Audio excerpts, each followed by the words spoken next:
la quête de la justice sociale qui devient une réalité avec des fondations solides d'institutions aujourd'hui dans notre pays. Vous voyez, au plan du capital humain, la sécurité sociale est une réalité avec la CMU. Et moi, je vais vous dire que moi, j'ai un privilège aujourd'hui de pouvoir échanger avec le président tous les mercredis. Mais je vais vous faire la confidence et je vous parle en toute sincérité. Il a une mémoire d'éléphant et une force de lion. Le président peut encore donner. Et quand le roi lion a encore la capacité de donner, mais les lionceaux peuvent vite grandir, mais ils peuvent toujours continuer d'apprendre. L'équipe, la demi-douzaine, c'est plus qu'une demi-douzaine. C'est toute une équipe dans les forums où nous partons. Mais c'est incroyable, les gens sont édifiés par l'homme. Le progrès que nous connaissons depuis 14 ans a une allure fulgurante que nous n'avons jamais connue dans l'histoire de notre jeune nation. L'économie de notre nation repose sur l'agriculture, les planteurs vous appellent. L'inclusivité politique est devenue une réalité aujourd'hui.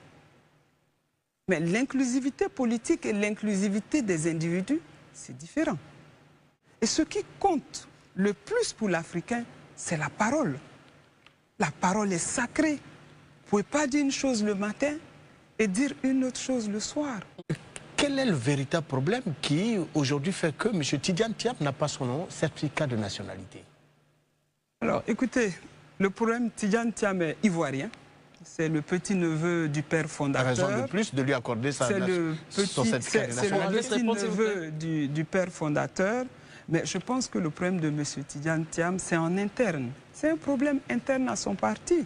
Techniquement, la CEI nous laisse entendre qu'elle ne peut pas faire de RLE si ce n'est pas après la présidentielle. Est-ce que vous, intimement, vous ne pensez pas qu'il y a quelque chose qui a cloché?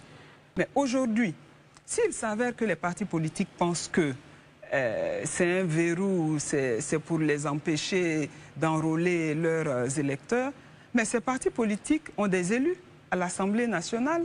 Ils peuvent déposer un recours, une demande de loi, et au vote, ça passera. Et on pourra faire une RLE.